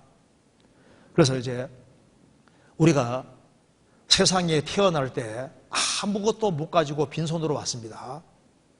죽음 건너갈 때도 빈손으로 갑니다. 그래서 먹을 것과 입을 것인지 있은 적 족한 줄 알 것이라 아무것도 가져갈 수가 없습니다. 이스라엘 백성들이 에집트 나오기 전에 노예였는데 에집트를 나올 때 하나님이 이스라엘 사람에게 재물을 주셨다고 되어 있습니다. 이스라엘 백성들은 출애굽을 할 때 재물을 끌고 나오고 그리고 이제 짐승들을 끌고 나왔습니다. 그래서 이제 이스라엘 민족이 출애굽을 했을 때 이스라엘 민족이 가져나온 모든 것은 사실은 하나님 것입니다. 그것처럼 우리가 구원을 받고 나면은 주님이 우리를 피로 값주고 사셨기 때문에 구원받은 즉시 우리에게 있는 모든 것 자체가 다 주의 것인 거예요. 그렇죠? 그래서 6월절 그때 모든 장자들을 위해서 짐승을 죽였는데 가축도 마찬가지입니다. 가축에 처음 난 것도 다 죽였다는 것이 뭡니까? 마다들만 죽인 것이 아니라 가축도 다 죽였다는 건 가축은 소유물입니다. 이스라엘은 내 아들 내 장자인데 이스라엘 민족 자신뿐 아니라 이스라엘의 소유물도 주의 것으로 구별된 것을 보여주고 있는 거예요. 그래서 이제 이스라엘 민족이 출애굽을 할 때 하나님이 주신 것을 가지고 나왔는데 그걸 이제 광야 생활 중에 하나님께 제대로 사용한 경우도 있고 그렇지 않은 경우도 있었잖아요. 출애굽을 하고 난 이후에 모세가 더디 내려오니까 빨리 안 오니까 이스라엘 백성들이 하나님이 주신 재물을 어디에 사용했냐면은 금송아지 만드는 데 사용했잖아요. 그 모세가 그걸 다 부수어서 그것을 이제 가루로 만들어서 시내에 뿌렸습니다. 그러니까 하나님께 드려지지 아니하고 우상에게 드려진 것은 다 없어지게 된 거예요. 그런데 출애굽을 할 때 가져 나온 그것이 성막을 짓는 데도 사용이 되잖아요. 뭘 말하냐면은 하나님이 이스라엘 민족이 출애굽을 할 때 제물을 가지고 나오게 만들었는데 그 제물이 하나님의 성전 성막 거기에도 사용되고 금송아지 숭배에도 사용된 것처럼 신약시대 그리스도인들도 자신이 가지고 있는 제물을 주님의 영광을 위해서 하나님 나라가 확장되는데 그걸 위해서도 사용될 수도 있고 금송아지에게 드려지는 것처럼 별로 중요하지 않은 곳에 썩어 없어질 곳에도 이제 사용될 수 있는 것을 말하고 있는 겁니다. 그렇기 때문에 우리가 물질을 어떻게 바르게 사용할 거냐 이것에 대해서 신중하게 생각을 해야 됩니다. 그래서 몇 가지를 제가 생각해 보겠습니다. 제일 먼저 그리스도인들은 일단 부지런히 벌어야 됩니다. 게으른 것은 죄거든요. 성경 잠언 11장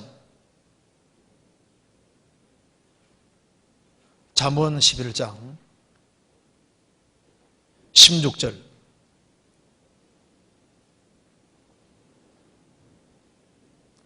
11장 16절 유독한 여자는 존영을 얻고 근면한 남자는 재물을 얻느니라.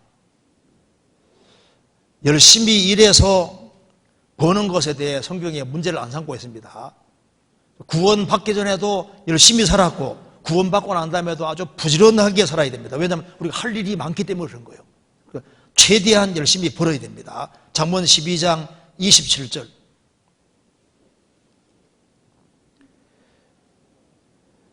게으른 자는 그 잡을 것도 사냥하지 아니하나니 사람의 부귀는 부지런한 것입니다.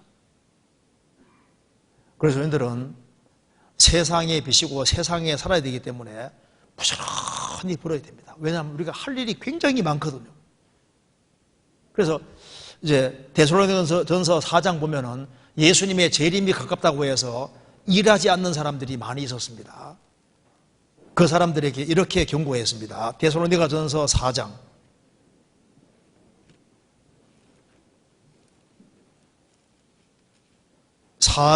11절 12절 같이 읽겠습니다. 또 너희에게 명한 것 같이 종용하여 자기 일을 하고 너희의 손으로 일하기를 힘쓰라. 이는 외인을 대하여 단정히 행하고 또한 아무 궁핍함이 없게 하려 함이니라.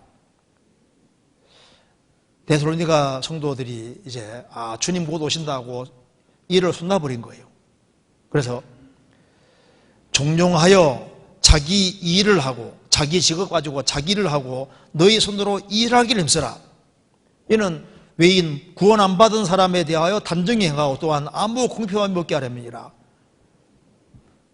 물질이 활용돼야만 사람들이 전도되기가 쉽습니다. 그래서 사람들이 에이 뭐 돈이 뭐 그까지 돈 하는데 모르고 하는 소리입니다. 돈이라고 하는 것 자체가 성경에서 아주 중요하다고 얘기를 하고 있는 거예요. 성경 전도서 10장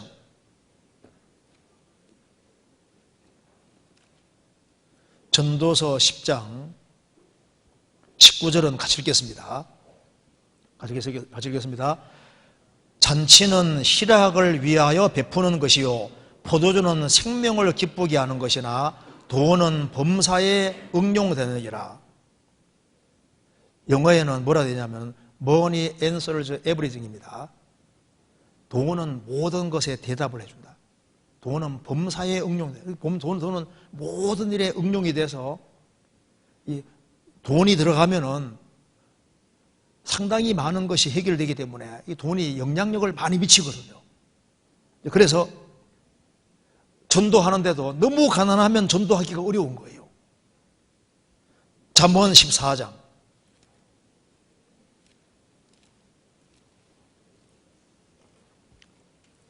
14장 20절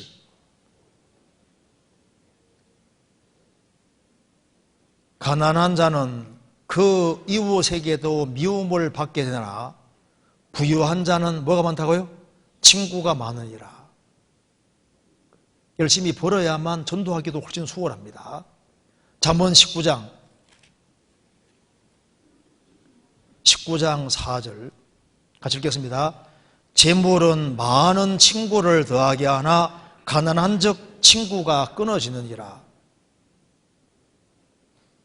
재물은 많은 친구를 더하게 하나 가난한 적 친구가 끊어지느니라. 잠언 19장 7절 같이 읽겠습니다. 가난한 자는 그 형제들에게도 미움을 받거든 하물며 친구야 그를 멀리 아니하겠느냐. 따라가며 말할지라도 그들이 없어졌으리라. 그런데 이런 경우가 있습니다. 어떤 사람은 좀 벌만큼 벌었거든요. 벌만큼 벌었는데 막 더 많이 벌라고 거기에 매달리는데 그것도 합당하지 않습니다. 존 록펠러가 그 당시에 돈이 제일 많은 사람이었을 때 이제 만족하냐 물으니까 조금은 더 벌어야 되겠다고. 돈 하다가 그리스도인들은 돈 쫓아가면 안 되는 거예요. 이제 어느 정도 벌고 했으면요 머리를 잘 써야 됩니다. 지혜를 잘 써서 어떻게 인생을 가장 보람되게 정말 주님이 가장 영광받게 될 것이냐 이걸 신경을 또 많이 써야 되는 거예요.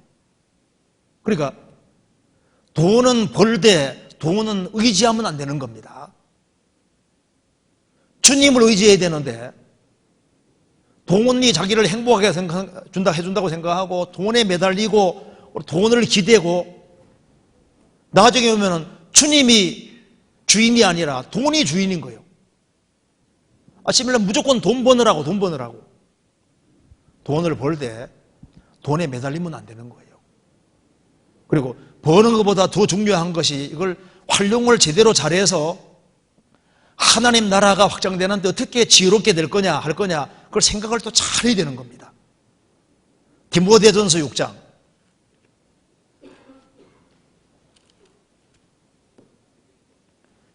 17절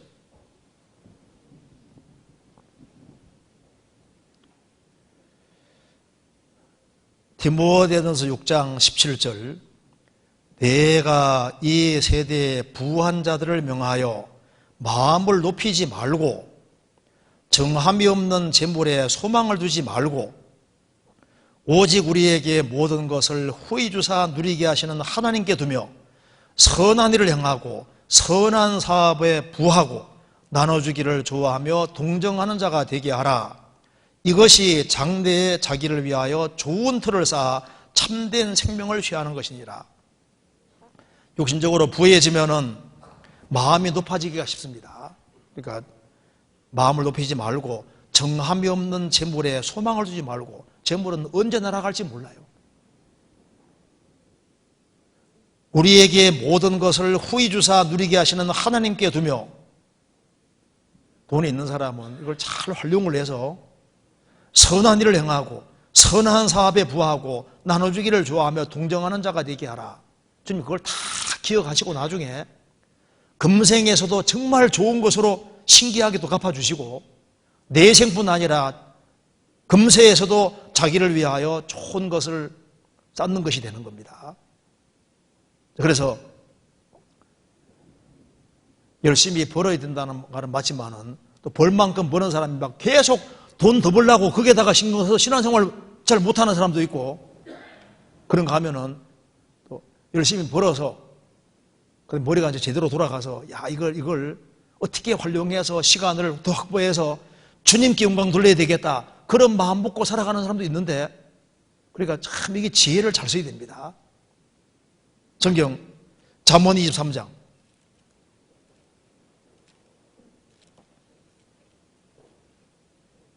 23장 4절 5절 같이 읽겠습니다. 부자 되기에 애쓰지 말고 내 사사로운 지혜를 버릴지어다. 내가 어찌 허무한 것에 주목하겠느냐. 정령의 재물은 날개를 내어 하늘에 나는 독수리처럼 날아가리라. 성실하게 살아가야 되는 건 맞지만은 부자 되려고 애쓰면은 거기에 마귀가 틈타기 쉬운 거예요. 잔머리를 굴리게 되니까 이게 마귀가 틈타기 쉽습니다. 부자 되기에 애쓰지 말고, 그런 부자 되기에 애쓰는 마음 가지고 신앙생활에 영적으로 부유해지기를 애쓰면 얼마나 좋겠습니까? 내 사사로운 지혜를 버릴지어다. 내가 어찌 허무한 것에 주목하겠느냐. 정령의 재물은 날개를 내어 하늘에 나는 독수리처럼 날아가리라. 그래서 성실하게 벌고, 그렇지만은 돈을 지배해야 되지 돈에 붙잡히면 안 되는 거예요.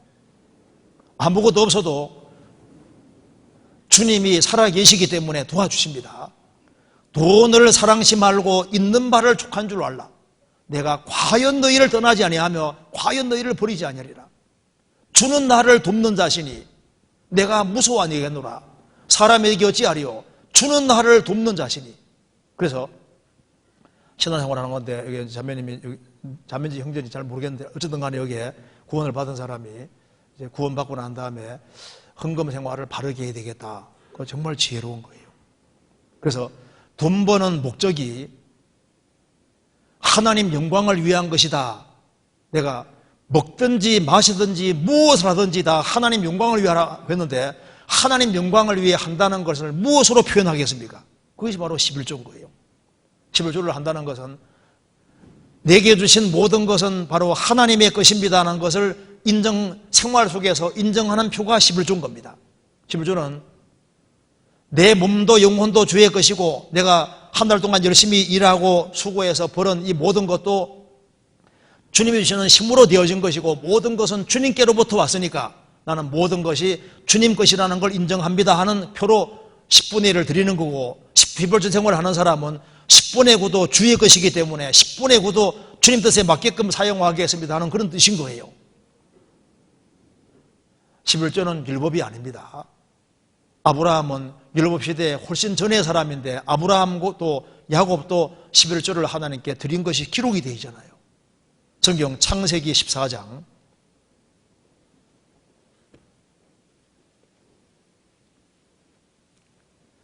창세기 14장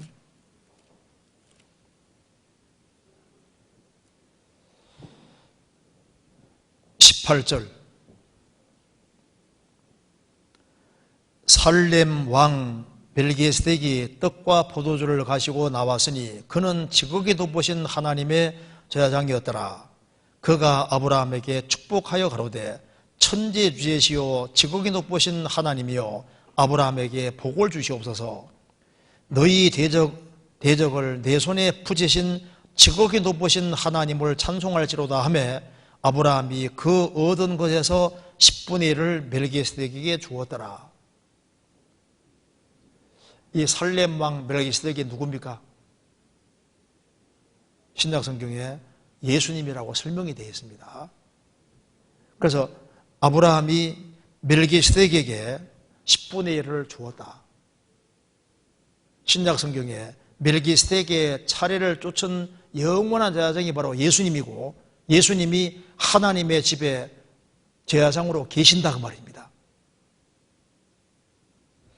히브리서 한번 찾겠습니다. 히브리서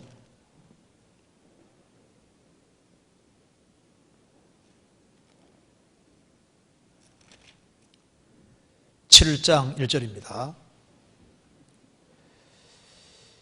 이 멜기세덱은 살렘 왕이요 지극히 높으신 하나님의 제사장이라 여러 임금을 쳐서 죽이고 돌아오는 아브라함을 만나 복을 빈 자라. 아브라함이 일체의 10분의 1을 그에게 나눠주니라.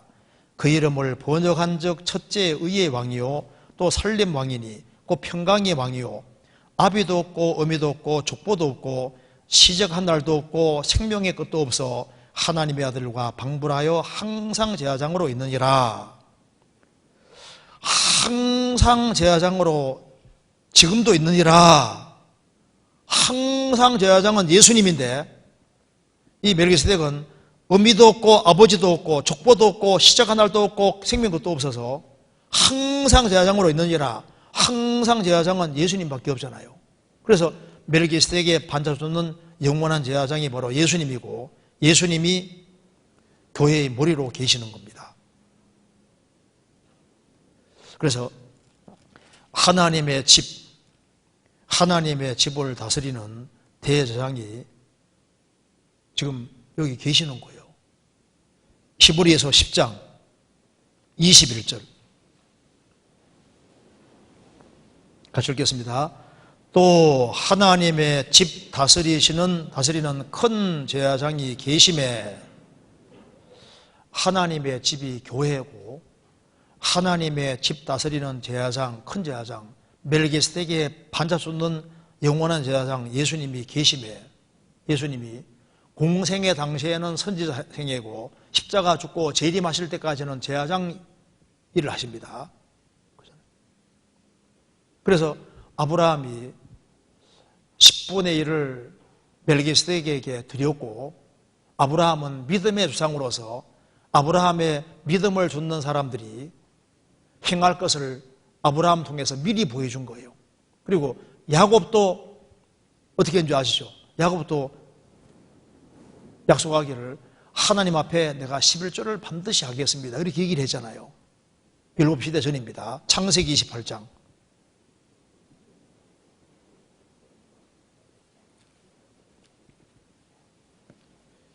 28장 22절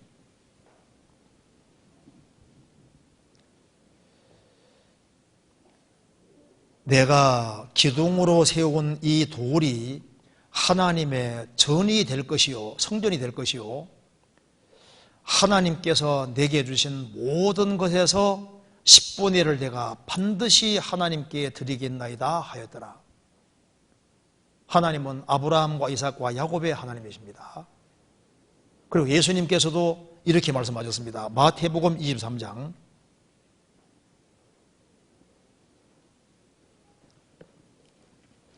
23장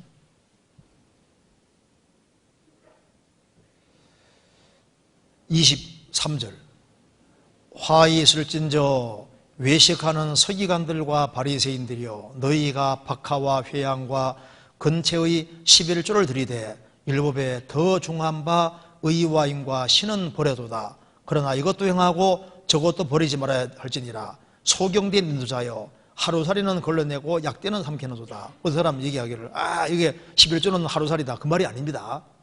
이거 잘 봐봐요. 자 보시면요. 화에 있을전저 외식하는 서기관들과 바리새인들이여 너희가 박하와 회양과 근처의 11조를 들이대. 이게 무슨 말이냐면은 이웃집에서 누가 채소 한 단 갖다 주면은 약뿌리 하나 갖다 주면 약뿌리도 딱 재서 10분의 1을 바쳤다 그 말입니다.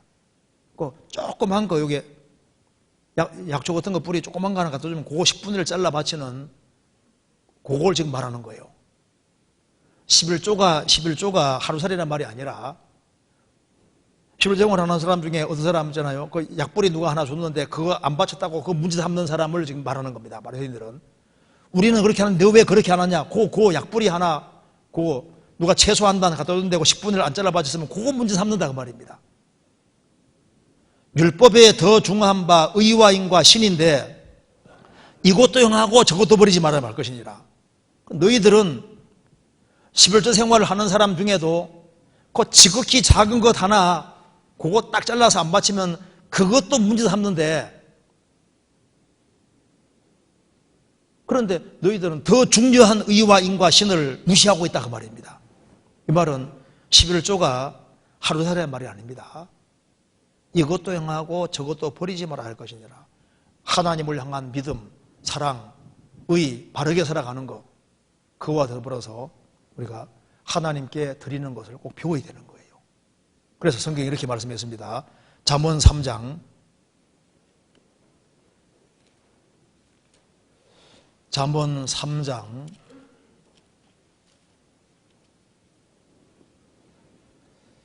3장 9절 먼저 여기 앞에 보시면요 5절에 이게 3절 제가 읽겠습니다. 3절에 인자와 진리로 내게서 떠나지 않게 하고 그것을 내 목에 매며 내 마음판에 새기라.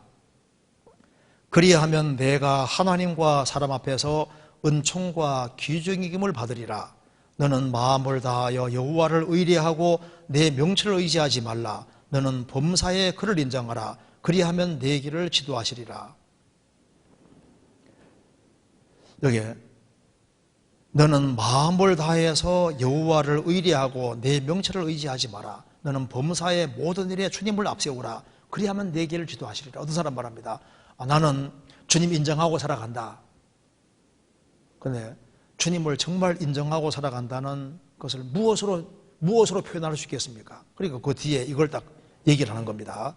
9절 내 재물과 내 소산물에 처음 익은 열매로 여호와를 공경하라.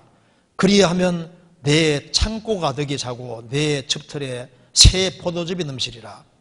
내 재물과 내 소산물에 처음 익은 열매로 여호와를 공경하라. 그러니까 무엇이든지 생기면 제일 먼저가 하나님이다 그 말입니다. 내가 다 사용하고 나중에 그 합당하지 않습니다. 먼저 하나님을 인정하고 살아가는 사람은 만물 처음 익은 열매로 여호와를 공경하라. 왜 그렇게 하기를 원하냐면 그것이 뭘 뺏어가려고 하는 것이 아니고 그리하면 내 창고가 득이 차고 내 즙틀에 새 포도즙이 되리라. 축복해 주려고 하게 하시는 거예요. 그러니까 헌금하는 생활은 여유가 있어 하는 게 아닙니다. 여유가 없기 때문에 더 철저하게 신앙생활을 바르게 하는 거예요. 어렵기 때문에 물질생활을 바르게 해야 되는 겁니다. 내 쓸 거 다 쓰면서 여유가 있으면 하나님 하겠다. 하나님 거지가 아닙니다. 그리고 하나님이 헌금생활 바르게 하기 원하는 것은요, 우리 신앙생활을 체크하고 축복해 주려고 하시는 거예요. 그래서 먼저는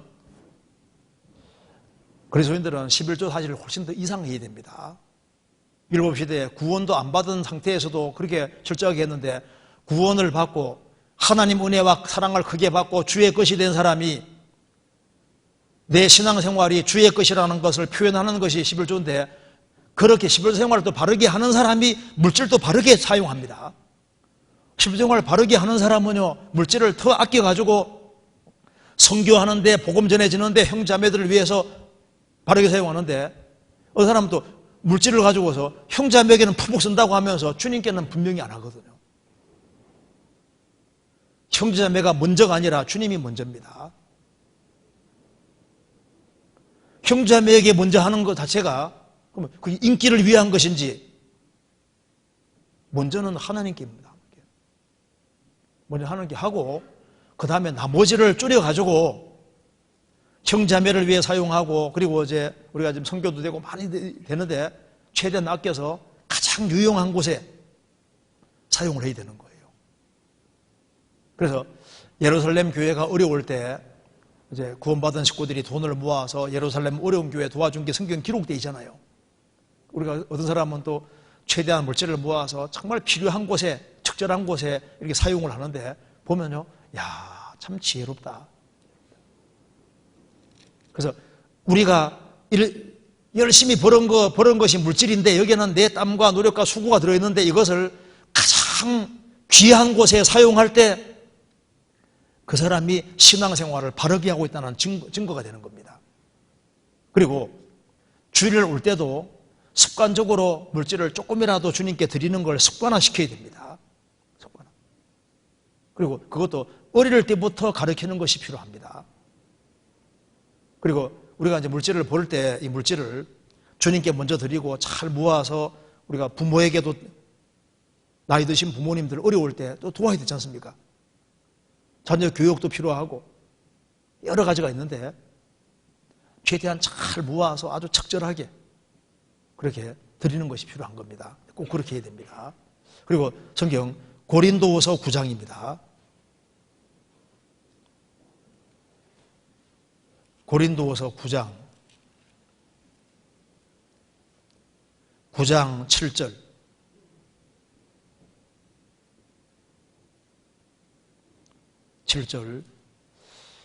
같이 읽겠습니다.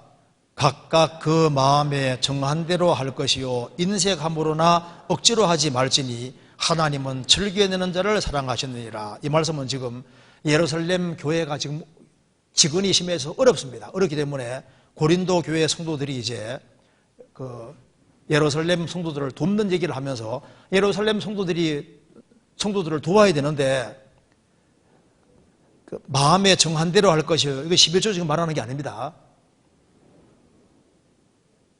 인색함으로나 억지로 하지 말지니, 우리가 11조 생활 이런 것은 이거는 반드시 해야 되는 것이고 그 이상으로 해야 된다는 걸 마음에 딱 굳히는 게 필요한 거예요. 그리고 여기에 예루살렘 성도를 돕는다든가 이런 것에 대해서는요, 11조하고는 개념이 다릅니다. 이것도 행하고 저것도 버리지 말아야 할지니라. 그것은 그 이상도 사실 구원받은 사람은 그 이상 해야 될 그런 마음이 필요한 거예요. 그 강제보다 훨씬 더 큰 거라고 할 수 있습니다. 그건 기본적으로 해야 되는 속할 겁니다. 그리고 여기 이제 예루살렘 성도를 돕는 문제를 얘기하면서 억지로나 인색함으로 하지 말지니 하나님은 즐겨내는 자를 사랑하시느니라. 여기 즐겨내는 자를 사랑하시느니라. 참 이 말이 굉장히 참 이게 귀한 말입니다. 왜 하나님은 즐겨내는 사람을 사랑하실까요? 물질을 즐겨낸다는 말 속에 왜 하나님이 즐겨내는 그 사람을 사랑하시냐 하면은, 즐겨내는 그 사람을 왜 사랑하시냐 하면은 돈 때문이 아니에요. 이 세상엔 돈이 왕입니다. 물질을 하나님을 위해서, 그리고 이제 형제자매가 어려울 때 또 복음 전도하고 영혼을 건지는 그런 일에 즐겨내는 사람은 하나님을 사랑하는 마음이 있기 때문에, 하나님을 사랑하는 그 마음 때문에 즐겨내는 사람을 사랑하는 겁니다. 마리아가 옥합을 깨트렸을 때 300대내로는 그게 문제가 아니라 주님을 정말 사랑했던 거예요. 그래서 왜 즐겨내는 자를 사랑하냐 하면은 하나님 사랑하는 마음 있는 걸 보고 사랑하시는 거예요. 그리고 즐겨내는 자를 사랑한다는 말은 하나님 우선주의가 들어있는 겁니다. 세상은 재물이 왕인데 재물을 즐겨내는 사람은 내 인생의 주인은 하나님이시다, 그걸 인정하는 증거가 되는 거예요. 내 인생의 주인은 주님이시다, 그걸 드러내는 것이 되는 겁니다. 그리고 먼저 즐겨낸다는 것은 먼저 그의 나라와 그의 일을 구하는 마음이 있다는 외적인 증거가 되기 때문입니다. 그리고 물질은 자기가 좋아하는 사람에게 쓰려고 하게 돼 있는 거예요. 자식이 귀하니까 자식에게 뭐 돈 쓰지 않습니까? 그러니까 즐겨낸다는 말 속에는 그게 사랑하는 마음, 그런 마음이 틀림없이 들어있는 겁니다. 우리가 밥을 살 때도 성도들에게 먼저 살라고 하는 그 마음이 있으면 성도들이 관심이 있다는 증거잖아요. 그리고 물질을 즐겨내는 사람은 틀림없이 구원의 즐거움을 가지고 있는 겁니다. 그리고 주님께 구원받은 것에 대해서 감사하고 감격하는 그런 마음을 갖고 있는 사람이 즐겨낼 수 있는 거예요. 그리고 즐겨내는 사람은 틀림없이 이기지기지 않은 사람입니다. 주변의 영혼을 사랑하는 사람이 즐겨낼 수 있는 거예요. 그리고 물질을 웅켜잡지 않는다는 것은 소망이 하늘에 있다는 확실한 증거가 되는 겁니다. 하늘에다가 보물을 쌓고 하늘에 관심이 많고 영원한 세계에 대해서 관심이 많은 사람은 물질을 움켜잡지 않고 어떻게든 활용해서 주님이 기뻐하는 것을 하도록 되어 있는 거예요. 하나님은 즐겨내는 자를 사랑하시느니라. 즐겨내는 자. 그리고 헌금하는 걸 어릴 때부터 배워야 됩니다. 제가 글을 하나 읽어드릴게요. 어떤 소녀가 생일날에 돈을 많이 받았거든요. 그 100불짜리를 10개나 받은 거예요. 그래서 막 뽐내며 걷고 있습니다. 너 그걸 가지고 무엇 하려고 하니? 어머니가 물었습니다. 그러니까 주일날 주일 학교에 가져가려고요. 그 선생님에게 보여주려고? 아니에요. 하나님께 갖다 주려고요. 아마 하나님 놀랄걸요? 그전에는 펜이 동전만 가져갔는데 이번에는 100불짜리 지폐를 10개나 가져가니까 하나님 충격받게 하겠다 그 말입니다. 하나님이 놀라게끔 하려고. 이 말 속에 참 보면은요, 배울 것이 있어요. 우리가 생을 살아가는 가운데 하나님을 놀라게 할 수 있다면은, 그러면은 얼마나 좋겠습니까? 주님께서 백부장의 믿음 보고 놀라잖아요. 우리 이번에 학예수양 할 때 전국교회에서 헌금을 많이 해서 은혜관, 진리관, 믿음관 지었지 않습니까? 주님께서 보시고 얼마나 흐뭇하겠습니까? 그래서 전국교회에서 물질을 정말 바르게 사용하니까 주님께서도 보고 이야, 너무 기뻐하셨을 겁니다. 우리가 물질을 바르게 드릴 수 있다면 그것이 우리에게도 축복이 되고 하나님께서 틀림없이 그걸 갚아줍니다. 심는 자에게는 씨와 먹을 양식을 주시는 이가, 심는 자에게는 씨와 씨뿐 아니라 먹을 양식을 주시는 것처럼 물질을 바르게 심는 사람은 그 물질뿐 아니라 넘치게 주십니다. 실제로. 그래서 어려운 사람은 어렵기 때문에 더 물질 생활을 바르게 할 필요가 있습니다. 성경 시편 37편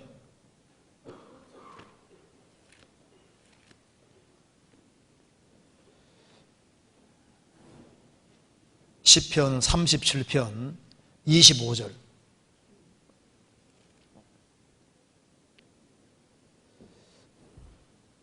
내가 어려서부터 늙기까지 의인이 버림을 당하거나 그 자손이 걸식함을 보지 못하여도다. 저는 종일토록 은혜를 베푸고 꾸어주니 그 자손이 복을 받는도다. 어려서부터 늙기까지 의인이 버림을 당하거나 그 자손이 걸식함을 보지 못했다. 저는 종일토록 은혜를 베풀고 꾸어주니 그 자손이 복을 받는도다. 우리가 이기적이지 않고 이타적이 되면 자녀가 또 배웁니다. 씨를 심는 사람은 단을 거두도록 하나님이 정해 주셨습니다. 그래서 물질을 뿌리는 사람, 우리는 불의의 제물로 친구를 사귀는 사람들입니다. 그래서 우리가 전도를 하기 위해서도 물질을 자꾸 풀고, 우리를 위해서는 최소한 적게 쓰고 많이 이렇게 뿌리는 식으로. 그래서 마음이 훌륭한 사람이 친구도 많아지고 또 더 많은 사람을 전도할 수 있게 되는 겁니다. 그래서 최대한 열심히 벌고 자기를 위해서는 최소한 쓰고, 그리고 먼저 항상 하나님께 중심으로 해서 하나님께 먼저 드리고 그걸 습관화시키는 것이 필요하고, 생을 살아가면서 내가 그것이 정말 바른 길이었구나 하는 걸 알게 될 겁니다. 그리고 주변 사람도 배웁니다. 똑같이 배우거든요. 특별히 자녀들이 배웁니다. 그래서 이 물질을 바르게 사용하는 걸 보면요, 그대로 배워서 또 이웃을 물질 가지고 섬길 줄도 알게 되고 똑같이 배우게 되는 겁니다. 같이 기도하시겠습니다. 자비로우신 우리 아버지 하나님, 저희들을 주의 보배로운 피로 구원해 주신 것을 감사합니다. 역사의 마지막 시대를 살아가는 저희들, 성경대로 어김없이 역사가 이루어지는 것을 저희들이 친히 보고 있습니다. 주 안에서 득경할 것을 알 수 있도록 도와주시고, 그리고 주님의 복음과 주님 영광을 위해 살 수 있도록 더욱 도와주옵소서. 그리고 내일부터 있을 집회에도 함께해 주시고 도와주시옵소서. 주 예수 그리스도 이름으로 기도하옵나이다. 아멘.